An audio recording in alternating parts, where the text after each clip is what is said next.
Hello, I'm Catriona Stewart. I'm a researcher and educator, and I work as an advisor at sort of national level in various capacities. I am focused on autism and gender and community engagement, participatory action research, human rights, equality, diversity and inclusion. And my presentation to you today is called Where Can We Be What We Are? And I'm just going to share my screen now.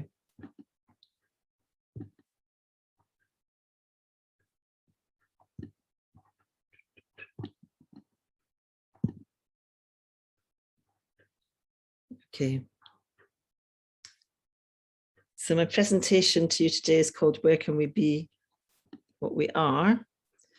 I'm going to talk to you a bit about the research that has come from, the Swan Analogy, a bit about gender and autism and intersectionality, and a bit about the impact of these things. So I find it quite kind of, strange to realize that I actually completed my PhD study in 2011. And so it's slightly embarrassing in some ways to be still talking about my PhD 10 years after it was completed, except that, most of it was focused on girls' experiences of being at school, and most of it is still, well, I think all of it is still relevant. And I wonder if you'll agree with that by the time I get to the end of this short presentation. But I founded Swan, Scottish Women's Autism Network, on the back of completing my PhD research, which was focused on girls, autistic girls with anxiety. And I was extremely keen to ensure and enable the voices of the girls' own experiences actually were in this study, because at the time it was generally kind of talked about that autistic people had very poor mental health outcomes, but no one actually quite understood why. And when I had a look at the available research evidence, it seemed to me that that's because no one was actually asking autistic people about their perspectives and their own lived experience. So I did a qualitative study of autistic girls' experiences and focused on anxiety, the lived experience narrative. It was a phenomenological study, which means really it's about interpreting other people's narratives, if you like, and from a perspective, like finding a shared perspective so that you can sort of understand where they're coming from, not imposing your own belief system or your own experiences onto theirs. And the key theme of that study was where can we be what we are, which was in relation to home, a definition of home as being where we can be what we are, because the girls in my study didn't really feel comfortable anywhere.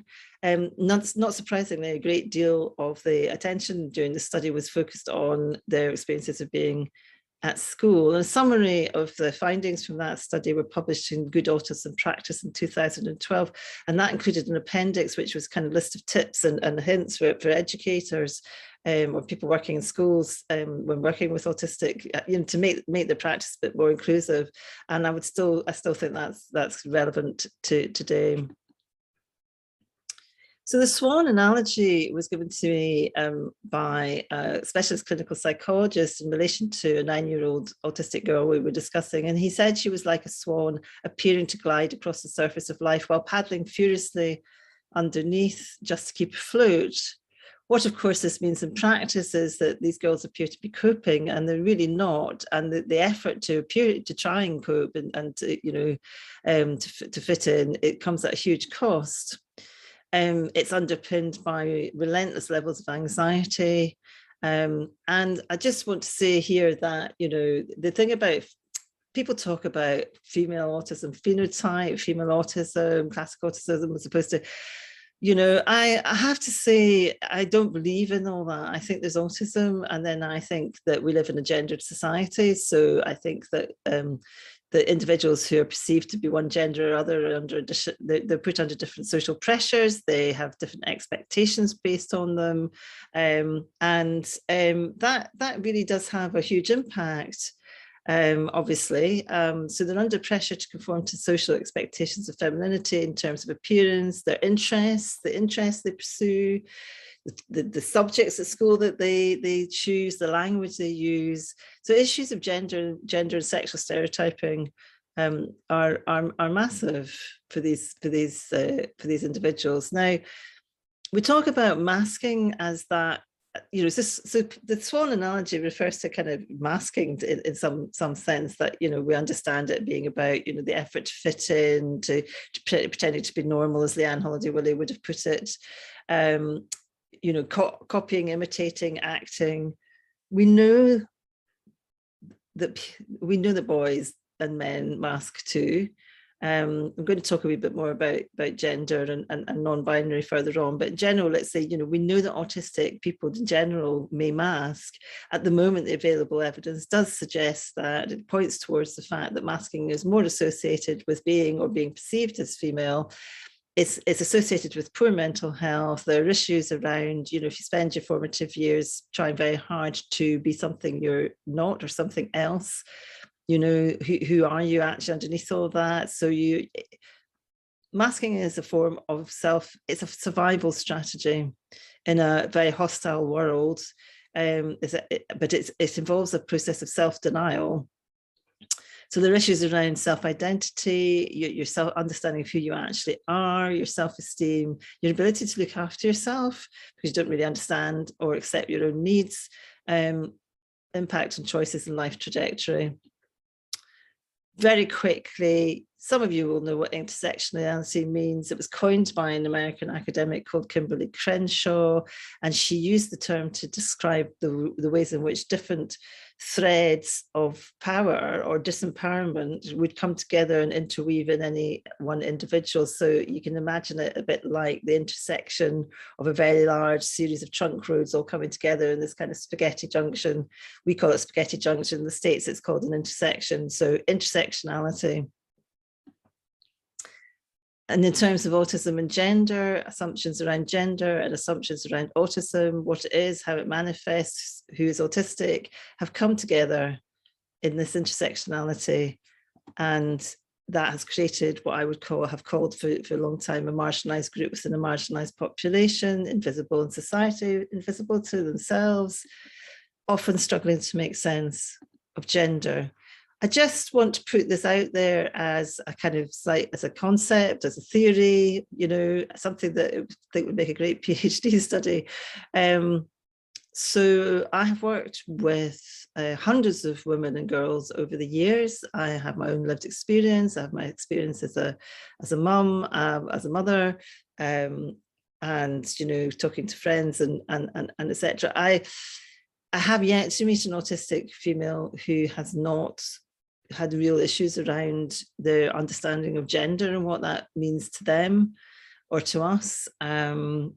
I certainly, as a youngster, didn't ever want to be a man, but I did struggle with the whole concept of female and how that related to me. And so, I really had difficulties around it, although I suppose I was very, very fortunate to be able to get involved in feminist politics. And I was working with a whole lot of other activists who, gay people, trans people, and other women who we were all questioning the norms. We were pushing boundaries. We were questioning what was meant by gender, expectations on us in terms of sexuality, etc. So the gender is masking thing is, I wonder actually sometimes whether, in the absence of other options, so the options I had when I was younger were actually much fewer in a way than is currently present. We didn't have the same language to describe our internalized experiences.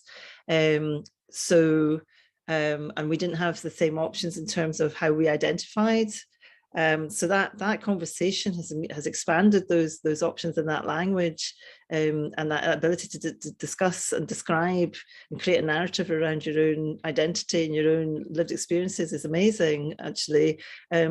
But I know I've seen a lot of women over the years who have adopted a really you know, it's almost like they bring the perfectionism that they had when they were younger into the performance, their performance of gender. So they perform female with the same attention to detail and the same focus as they bring to other things. It's just a theory. It's just like, do we choose our gender in a sense as another form of masking? Is it another masking kind of performance? And I was fortunate, like I say, because I was able to adopt my identity as a feminist woman, and I could live with that. It made sense to me, understood the language, understood the questions, enjoyed the conversation. I don't know if that makes sense. I hope it does. Little bit about Swan, what we offer. Swan is what we offer is that kind of pure connection and that pure support. We exchange information and humor and tips and celebrations. So what we're doing is addressing that sense of, you know, positive self-identity, positive self-esteem.